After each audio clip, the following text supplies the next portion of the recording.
میرے محترم دوستو، بزرگوں، عزیزو، اللہ رب العزت نے کامیابی کا وعدہ اور ہر زمانے میں ہر تنگی سے نکالنے کا وعدہ صبر اور تقوی انہیں دونوں کو جمع کرنے پر کیا ہے۔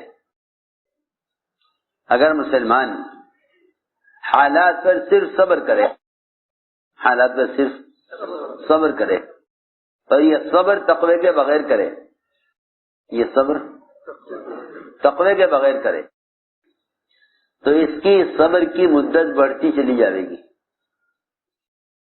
اس کے صبر کی مدت بڑھتی چلی جائے گی۔ جتنا یہ تقوی سے دور رہے گا، جتنا یہ تقوی سے دور رہے گا، اتنی ہی کامیابی اس سے دور رہے گی۔ لیکن مسلمان اپنے آپ کو مظلوم یقین کرنے کی وجہ سے نصرت کا اور فتح کا اور کامیابی کا اور غلبے کا انتظار کرتا ہے۔ ہماری بات ہو جسے سننا، مسلمان مظلوم ہونے کی وجہ سے فتح کا، کامیابی کا، غلبے کا اور اللہ کی طرف سے مدد کے آنے کا منتظر رہتا ہے۔ حالانکہ قرآن نے یہ بات بطور شرط کے لگا دی ہے کہ اگر حالات پر تم صبر کرو گے، حالات میں تم صبر کرو گے تقوی کے ساتھ، تو میں تمہارے صبر کی مدت کو کم کر دوں گا۔ اور اگر تم نے صبر کیا گناہوں کے ساتھ، صبر کیا گناہوں کے ساتھ، تو صبر کی مدت بڑھتی چلی جائے گی، صبر کی مدت بڑھتی چلی جائے گی، تو صبر کی مدت بڑھتی چلی جائے گی، یہاں تک کہ اللہ حفاظت فرمائے۔ جہنمیوں کے لیے اللہ رب العزت نے ان کی بات کو اس طرح نقل کیا ہے کہ جب وہ جہنم میں صبر کریں گے تو کہا جائے گا اصبروا او لا تصبروا سواء علیکم، صبر کرو یا نہ کرو تمہارے لیے برابر ہے۔ انما تجزون ما کنتم تعملون، کہ تمہیں جو سزا مل رہی ہے وہ تمہارے گناہوں کی سزا ہے۔ معلوم ہوتا ہے کہ قبر تک اور جہنم تک صبر کا سلسلہ ختم نہیں ہوگا۔ کہاں لوگ یہ سمجھتے ہیں کہ 1-2 سال کی بات ہے، صبر کر لو۔ میں نے ایک بات عرض کی ہے کہ اگر صبر تقوی کے بغیر ہے تو اس صبر کی مدت بڑھتی چلی جائے گی، صبر کی مدت بڑھتی چلی جائے گی۔ اور اگر صبر کرنا تقوی کے ساتھ ہے، اگر صبر کرنا تقوی کے ساتھ ہے تو فرمایا کہ تقوی کے ساتھ جو صبر ہوگا اس کے لیے بضع سنین، چند سال۔ یوسف علیہ السلام نے صبر اور تقوی کو جمع کیا، صبر اور تقوی کو جمع کیا، صبر اور تقوی کو جمع کیا۔ یوسف علیہ السلام نے صبر اور تقوی کو جمع کیا۔ سارا واقعہ اس پر ختم ہوتا ہے انہ من یتقی ویصبر۔ لیکن اگر صبر کیا جائے حالات پر تقوی کے بغیر، تو تقوی کے بغیر حالات پر صبر کرنا، حالات پر صبر کرنے والا ظالم ہے، مظلوم نہیں ہے۔ تقوی کے بغیر حالات پر صبر کرنے والا ظالم ہے، مظلوم نہیں ہے۔ اور مدد مظلوم کے ساتھ ہے، ظالم کے ساتھ مدد نہیں ہے۔ بہت آسان بات ہے کہ مدد مظلوم کے ساتھ ہے، ظالم کے ساتھ نہیں ہے۔ ہم مظلوم صرف اگر اپنے اور مخلوق کے درمیان کے معاملات میں، ہم اگر اپنے آپ کو اپنے مخلوق کے درمیان کے معاملات میں مظلوم سمجھیں اور اپنے اور اللہ کے درمیان اپنے آپ کو ظالم نہ سمجھیں تو صبر کی مدت بڑھتی چلی جائے گی، صبر کی مدت بڑھتی چلی جائے گی۔ اپنے اللہ کے درمیان پہلے غور کرو کہ ہم اپنے اللہ کے درمیان مظلوم ہیں یا ظالم ہیں۔ سب سے پہلی بات یہ ہے کہ ہم اللہ کے اور اپنے درمیان جتنے احکام ہیں ان احکام کے اعتبار سے ظالم ہیں یا مظلوم ہیں۔ اگر ہم تقوی کے ساتھ ہیں تو مظلوم ہیں، تقوی کے بغیر ہیں تو ظالم ہیں۔ ہم اپنے مخلوق کے درمیان تو دیکھتے ہیں کہ ہم مظلوم ہیں، ہم مظلوم ہیں، لیکن یہ بات ذہن میں رہے سب کے حالات کے آنے کے 2 رخ ہوتے ہیں، حالات آنے کے 2 رخ ہوتے ہیں۔ ایک حالات آتے ہیں اطاعت کے ساتھ، ایک حالات آتے ہیں اطاعت کے ساتھ، ایک حالات آتے ہیں نافرمانی کے ساتھ۔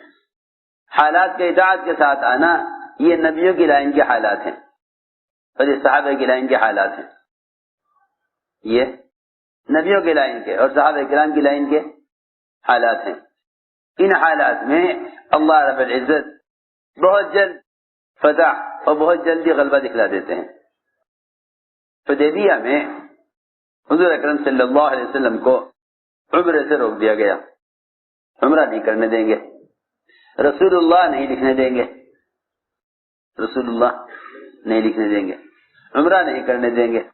آپ کا کوئی آج ہمارے پاس آ گیا تو ہم واپس نہیں کریں گے اگرچہ مسلمان ہو کر آوے، ہمارا کوئی آدمی آپ کے پاس آ گیا آپ کو واپس کرنا پڑے گا اگرچہ وہ مسلمان ہو کر آپ کے پاس آئے۔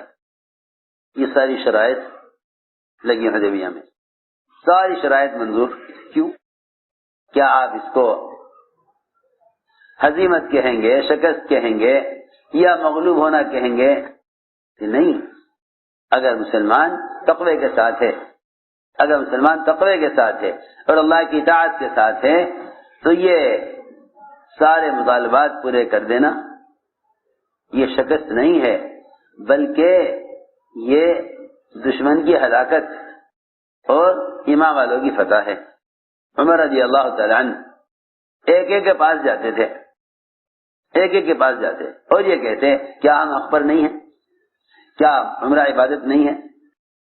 کیا بیت اللہ ان کی جاگیر ہے؟ کیا بیت اللہ ان کی جاگیر ہے؟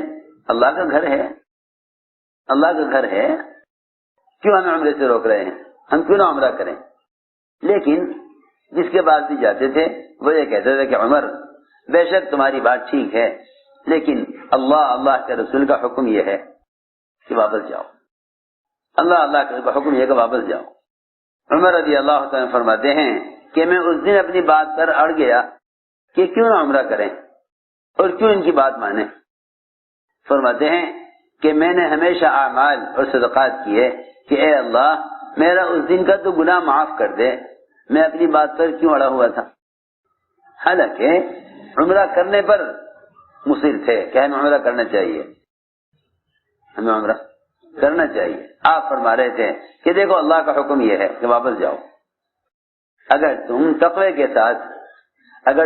کے ساتھ مظلوم بن کر ظالم کو موقع دے دو، اگر تم تقوی کے ساتھ مظلوم ہو کر ظالم کو موقع دے دو تو تم یہاں سے ہٹو گے نہیں، یہاں سے تم ابھی ہٹو گے نہیں کہ اللہ رب العزت فتح کی آیت نازل فرما دیں گے۔ عمر رضی اللہ تعالیٰ عنہ جب سنا کہ حضور اکرم صلی اللہ علیہ وسلم پر وحی کے آثار ہیں تو عمر رضی اللہ تعالیٰ عنہ اپنی سواری کو لے کر صحابہ سے الگ ہو گئے۔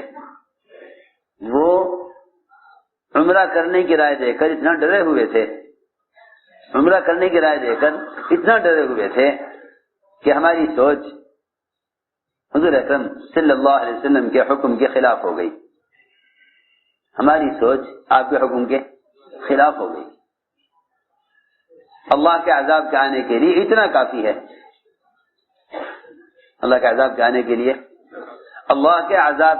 لیے اتنا کافی ہے کہ وہ اعمال جو اللہ کی رضا کے لیے ہیں، عبادت ہے، طواف ہے، جو بیت اللہ وغیرہ کہیں نہیں ہو سکتا، اگر اس میں بھی ہماری رائے اور ہماری سوچ نبی کی سوچ کے خلاف ہو گئی تو عذاب آ جائے گا۔ ارے سنو تو صحیح،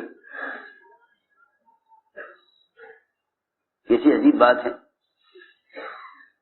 عمرہ جو عبادت ہے، جو بیت اللہ کے علاوہ کہیں اور ہو نہیں سکتی۔ اے بھائی سو مت یہاں بیٹھ کے، اگر نیند آ رہی ہو جا کے لیٹ کے سو جاؤ، میری طرف سے اجازت ہے، دھیان میں بیٹھ کے سونے کی اجازت نہیں، ایسے نیند آ رہی ہو جا کے پڑھ کے سو جاؤ۔ یہاں بیٹھ کے سونے کا مطلب یہ ہے کہ بات کی کوئی اہمیت نہیں۔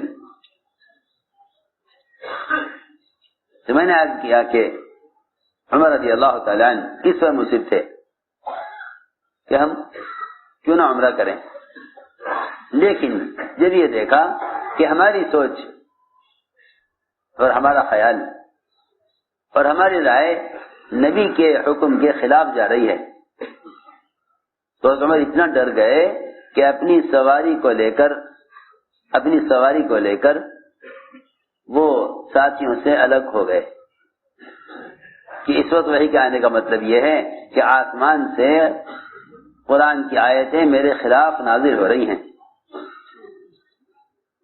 قرآن کی آیتیں میرے خلاف نازل ہو رہی ہیں، اور اب اللہ کا عذاب میرے لیے آوے، میں ساتھیوں سے الگ، میرے لیے عذاب آ رہا ہے، میں ساتھیوں سے الگ ہو جاؤں تاکہ اللہ کا عذاب میرے ساتھیوں پر نہ آوے، اللہ کا عذاب ساتھیوں پر نہ آوے۔ یہ سوچ کر عمر رضی اللہ تعالیٰ عنہ سواری کو لے کر اپنی ساتھیوں سے الگ ہو گئے کہ اللہ کا عذاب عمر پر آئے گا، کیونکہ عمر اس رائے پر اڑ گیا کہ ہمیں دب کر صلح نہیں کرنی چاہیے بلکہ ہمیں مقابلہ کر کے عمرہ کرنا چاہیے، مقابلہ کر کے عمرہ کرنا چاہیے۔ اتنے میں اعلان ہوا، فرمایا حضور اکرم صلی اللہ علیہ وسلم نے عمر کہاں ہیں؟ عمر رضی اللہ تعالیٰ عنہ ڈرے ہوئے تھے کہ دیکھو کیا وحی نازل ہوئی ہے اور کیا آیتیں عمر کے خلاف آئی ہوں گی۔ آپ میں عمر خوش ہو جاؤ، عمر خوش ہو جاؤ، اللہ تعالیٰ نے فتح دے دی، اللہ نے فتح دے دی، اللہ نے فتح، حالانکہ فتح کی کوئی چیز نظر نہیں آ رہی، فتح کی کوئی چیز نظر نہیں آ رہی۔ اللہ اکبر۔ مطالبات کا پورا ہونا فتح نہیں ہے، اللہ کے حکم کا پورا ہونا فتح ہے۔ مطالبات کا پورا ہونا فتح نہیں ہے، حکم کا پورا ہونا فتح ہے، حکم کا پورا ہونا فتح ہے۔ یہاں سے ہٹے نہیں کہ اللہ تعالیٰ نے فتح کی آیتیں نازل فرما دی۔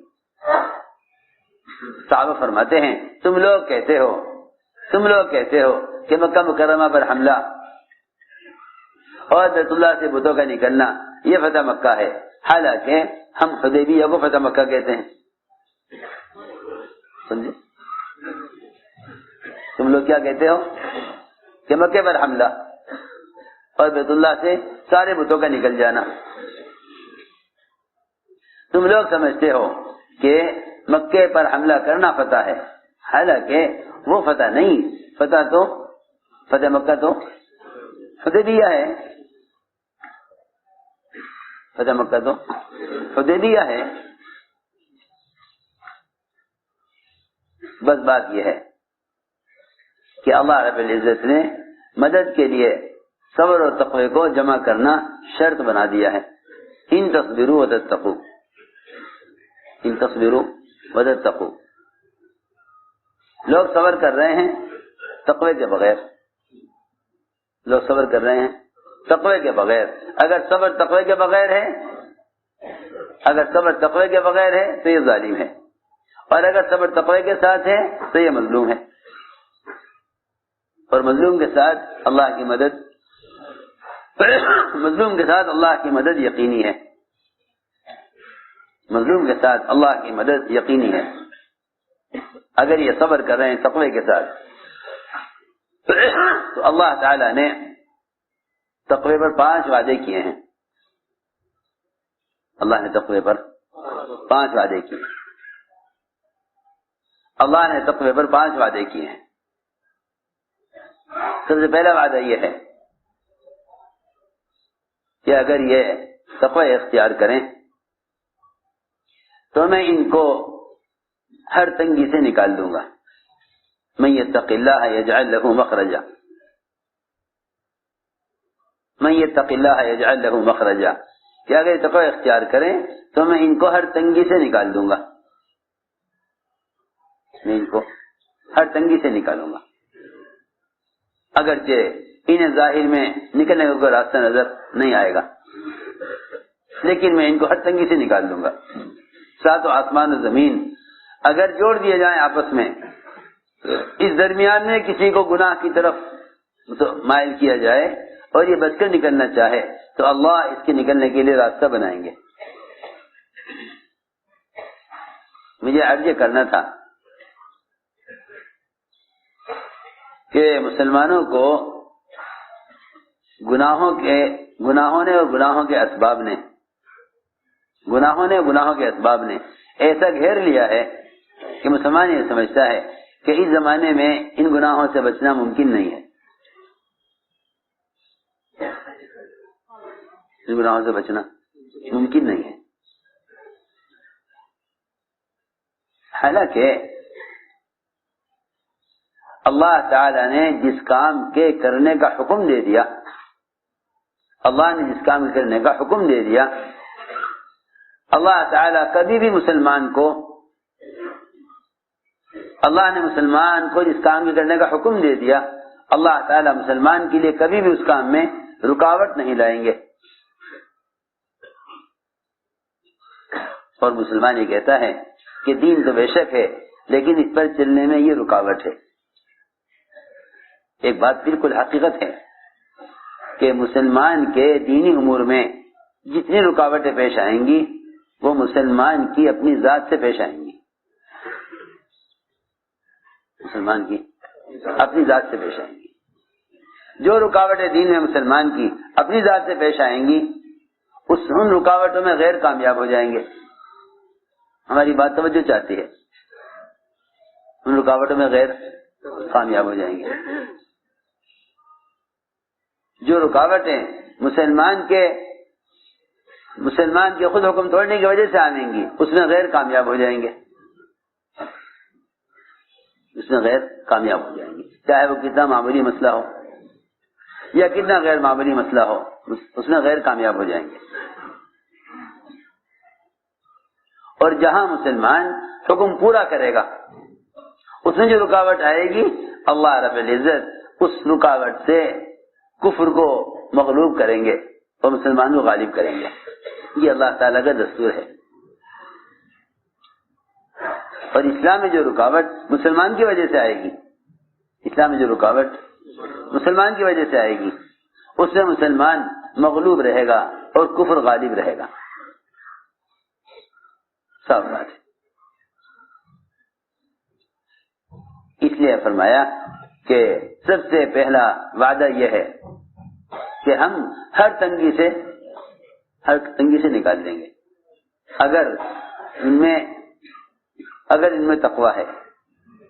یوسف علیہ السلام کو گناہ پر آمادہ کیا گیا، وہ یہ سوچ کر وہاں سے نکلے کہ اللہ تعالی میرے لیے راستہ نکالیں گے۔ جس دروازے پر پہنچتے تھے وہ دروازے پہلے کھل جایا کرتا تھا، حالانکہ سارے دروازوں کو بند کر کے تالے لگائے گئے تھے کہ یوسف علیہ السلام گناہ سے بچ نہ سکے۔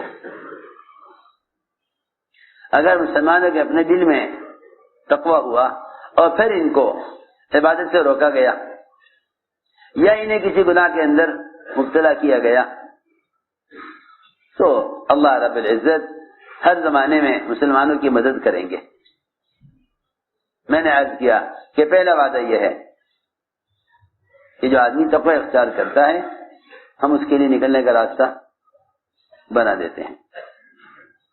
دوسرا وعدہ یہ ہے کہ اللہ تعالی ایسی جگہ سے رزق عطا فرماتے ہیں جہاں گمان خیال پہنچتا نہیں ہے، جہاں گمان اور خیال پہنچتا نہیں۔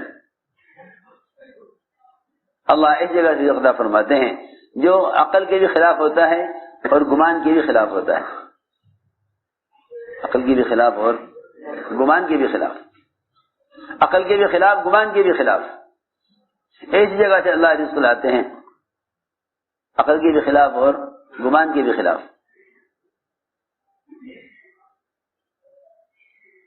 صحابی پیشاب کر رہے اور چوہا اشرفیاں لا رہا، یہ عقل کے خلاف ہے۔ عقل کا تقاضا یہ ہے کہ چوہے پیسہ نکال لیتے ہیں یا قطر دیتے ہیں، وہاں جس کو چھوٹا فاسق کہا ہے چوہے کو،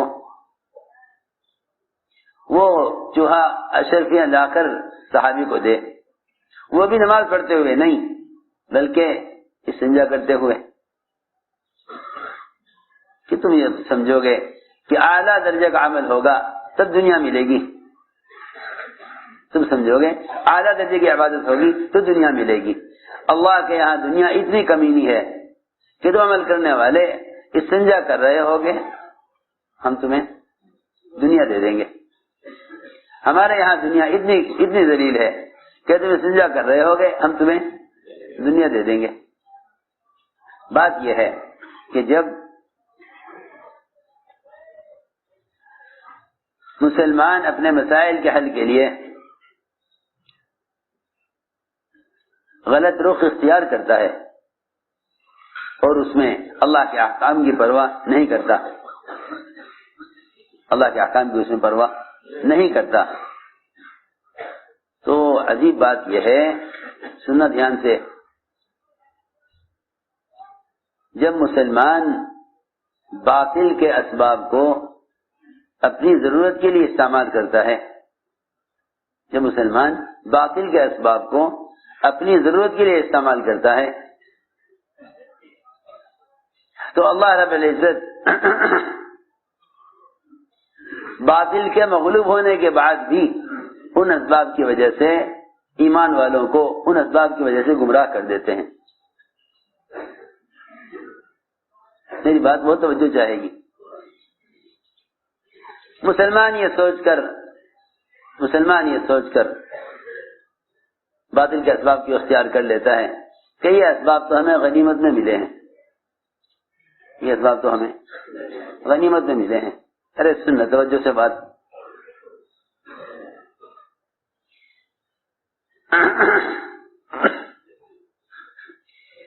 یوں کہتے ہیں کہ بھائی مل جل کر رہو، آؤ ہم سب آپس میں مشترک ہو جائیں، تجارت میں، زراعت میں، سیاست میں، حکومت میں، سرمایہ داریوں میں، کمانے خرچ کرنے کے نقشوں میں، بیاہ شادیوں میں، آؤ ہم سب کے سب مشترک ہو جائیں، سب مشترک ہو جائیں اور ہر مسئلے میں آپس میں مل جل کر چلو. جب یہ بات پیدا ہو جائے گی تو پھر اللہ رب العزت کفر کو غالب کر دیں گے. اس لیے کہ مسلمان سے امن اور ہدایت یعنی حفاظت اور ہدایت ان دونوں کا وعدہ مسلمان سے صرف ایسے ایمان کی شرط پر ہے جس میں شرک کی آمیزش نہ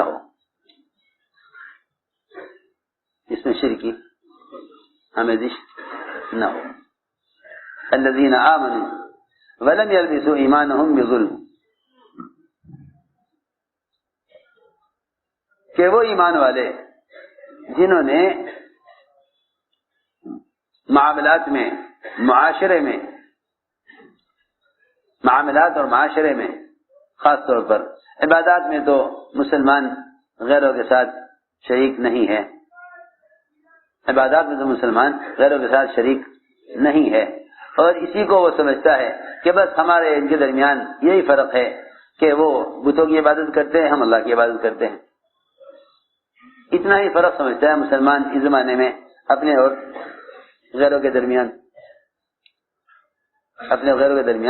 اتنا ہی فرق سمجھتا ہے کہ وہ بتوں کی عبادت کرتے ہیں، ہم اللہ کی عبادت کرتے ہیں.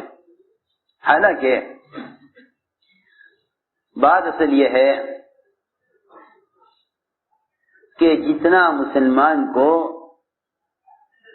غیروں کے عبادت کے طریقے سے بچنا ضروری ہے، جتنا مسلمان کے لیے غیروں کی عبادت کے طریقوں سے بچنا ضروری ہے، اسی درجے میں غیروں کے معاملات اور معاشرے سے بچنا بھی ضروری ہے.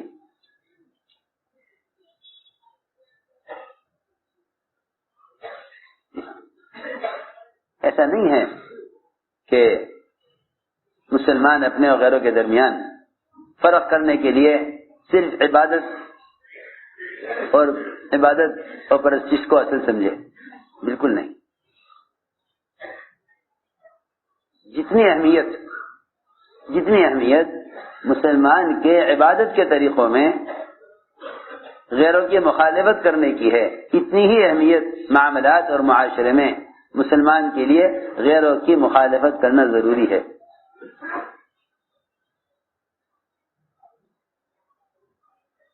کیونکہ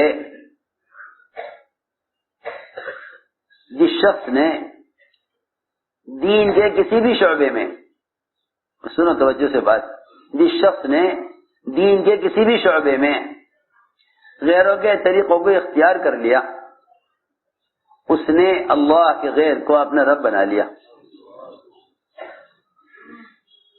میری بات بہت توجہ سننی پڑے گی، اس لیے کہ احساس مردہ ہو گئے۔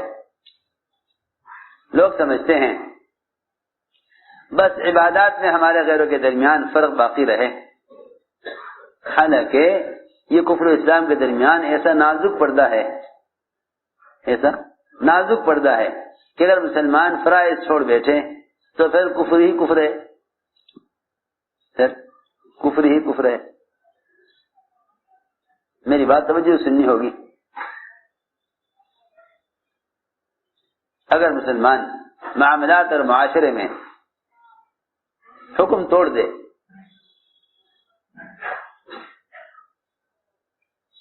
اور غیروں کے طریقے اختیار کر لے، غیروں کے طریقے اختیار کر لے، تو حضور اکرم صلی اللہ علیہ وسلم نے صاف یہ فرما دیا کہ ایسے لوگوں نے اللہ کے غیر کو اپنا رب بنا لیا۔ اس بات کا سمجھنا ضروری ہے، کیونکہ جب تک مسلمان معاملات اور معاشرے کے اعتبار سے غیروں سے اس طرح الگ نہ ہو جائے جس طرح عبادت میں الگ ہے، جس طرح عبادت میں الگ ہے، جو اہمیت مسلمان اور غیر مسلم کی عبادت کے فرق کی ہے، وہی اہمیت مسلمان اور غیر مسلم کے معاملات اور معاشرے کے فرق کی ہے۔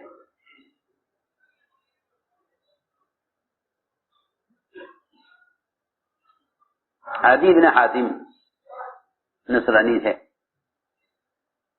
عدی بن حاتم نصرانی تھے، پھر نصرانی سے اسلام میں آئے۔ جب مسلمان ہوئے تو حضور اکرم صلی اللہ علیہ وسلم سے انہوں نے ایک اشکال کیا اور یہ کہا کہ یہ بات سمجھ میں نہیں آتی کہ ہم آپ پر ایمان لانے سے پہلے بھی اللہ ہی کو رب مانتے تھے، آپ ایمان لانے سے پہلے بھی اللہ ہی کو رب مانتے تھے، تو پھر اللہ تعالی نے قرآن میں ہمیں الزام کیوں دیا ہے کہ ہم نے اللہ کے غیر کو اپنا رب بنایا ہوا تھا، حالانکہ آپ پر ایمان لانے سے پہلے بھی ہم رب اللہ ہی کو مانتے تھے۔ آپ نے ایک بات فرمائی اس پر، ہاں اے عدی یہ بتلاؤ، جو تمہارے علماء مشائخ، تمہارے احبار رہبان ایک حلال چیز کو حرام کہتے تھے اور حرام چیز کو حلال کہتے تھے، تم ان کی بات مانتے تھے یا نہیں مانتے تھے؟ حالانکہ تم جانتے تھے کہ غلط کہہ رہے ہیں۔ کہا کہ ہاں یا رسول اللہ، یہ بات تو ہے کہ ہم حلال کو حرام، حرام کو حلال کر دیا کرتے تھے ان کے کہنے کی وجہ سے۔ تو آپ نے فرمایا پھر تو تم نے ان کو اللہ کے سوا اپنا رب بنایا ہوا تھا، پھر تو تم نے اللہ کے سوا ان کو اپنا رب بنایا ہوا تھا، پھر تو تم نے اللہ کے سوا ان کو اپنا رب بنایا ہوا تھا۔ رب کو رب بنانے کا تقاضا یہ ہے کہ زندگی کے تمام شعبوں میں اللہ کے احکام کی پابندی کرو۔ میں نے اس پر عرض کیا کہ مسلمان غیروں کے اسباب میں شریک ہو گیا ہے، اگرچہ عبادت میں شریک نہیں ہے، اگرچہ عبادت میں شریک نہیں، لیکن غیروں کے اسباب میں شریک ہو گیا ہے۔ وہ یہ کہتا ہے کہ اس وقت کے حالات کا تقاضا یہ ہے، اس وقت کے حالات کا تقاضا یہ ہے کہ نماز تو پڑھو، روزہ بھی رکھو، حج بھی کرو، زکوٰۃ بھی دو، لیکن معاملات کے اعتبار سے ہمیں ان کے اسباب، ان کے اموال کی ضرورت ہے۔ اللہ اکبر۔ بنی اسرائیل کی اکثریت کو بنی اسرائیل کی اکثریت کو بچڑے کی عبادت پر جمع کرنے کا جو اصل سبب ہوا، بنی اسرائیل جو سب کے سب عبادت پر، ایمان پر اور اللہ کو اللہ ماننے پر مجتمع تھے، ان کی اکثریت کے بچڑے کی عبادت پر جمع ہونے کا جو اصل سبب بنا وہ مال مستعار، قرض مال لیا گیا تھا فرعونیوں سے ایک شادی میں خرچ کرنے کے لیے۔ بنی اسرائیل کو ایک شادی میں مال کی ضرورت پیش آ گئی، مال کی ضرورت پیش آ گئی، ایک شادی کرنی ہے، انتظام ہے نہیں، تو انہوں نے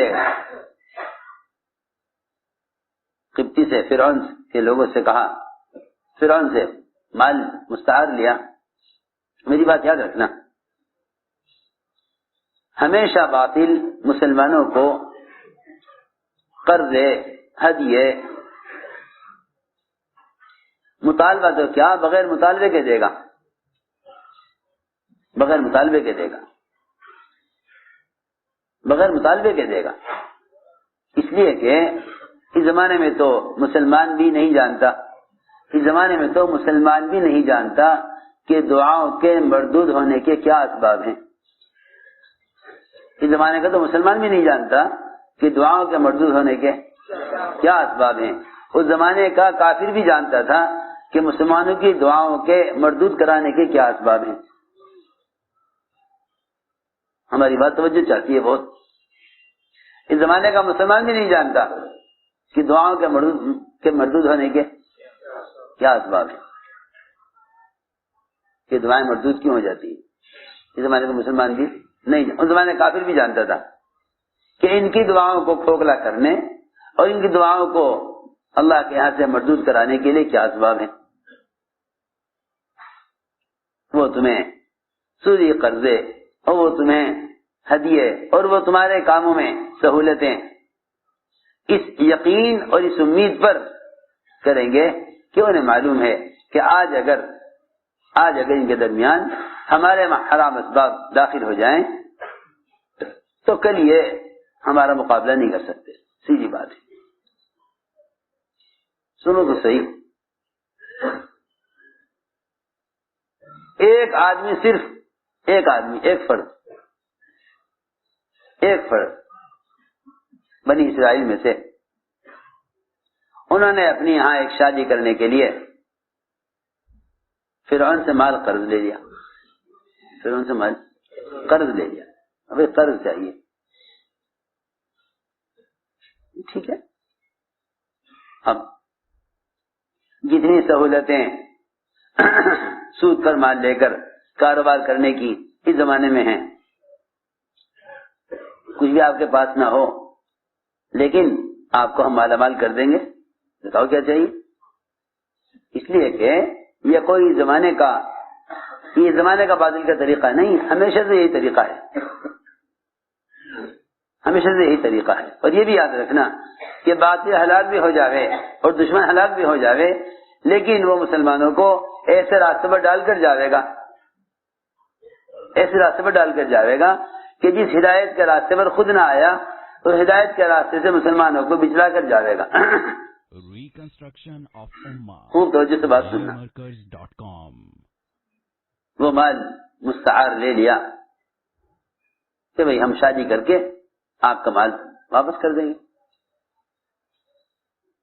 وہ مال لیا، ادھر تو مال لیا، شادی ہو گئی، لیکن اس مال کے واپس ہونے سے پہلے فرعون غرق ہو گیا، فرعون غرق ہو گیا، اس مال کی واپسی سے پہلے فرعون غرق ہو گیا، اس مال کی واپسی سے پہلے فرعون غرق ہو گیا، وہ سارا مال رہ گیا بنی اسرائیل کے پاس، اس مال کو جمع کیا گیا، اس مال کو جمع کر کے اس کا بچڑا بنایا گیا، اور پھر جبرائیل کے پاؤں کے نیچے کی خاک لے کر وہ سامری نے اس کے اندر ڈال دی، جس میں سے کچھ آواز آنے لگی، اور اس نے یہ کہا ھذا الہکم و الہ موسیٰ، کہ بھئی یہ ہے معبود تمہارا بھی اور تمہارے نبی موسیٰ کا بھی، آؤ اس کی عبادت کریں۔ اس سے اندازہ کرنا چاہیے جب سارے بنی اسرائیل میں سے ایک مسلمان کے غیروں سے ایک شادی پر قرض کا لینا، باطل کے غرق ہونے کے بعد بھی وہ ایک فرد کی ضرورت سارے اکثریت بنی اسرائیل کے مسلمانوں کو بچنے کی عبادت پر جمع کر سکتی ہے، تو جو اکثریت مسلمانوں کی غیروں کے مال اور ان کے سودی قرضوں پر چل رہی ہو، ایسے مسلمانوں پر غیر غالب کیوں نہ آئیں گے؟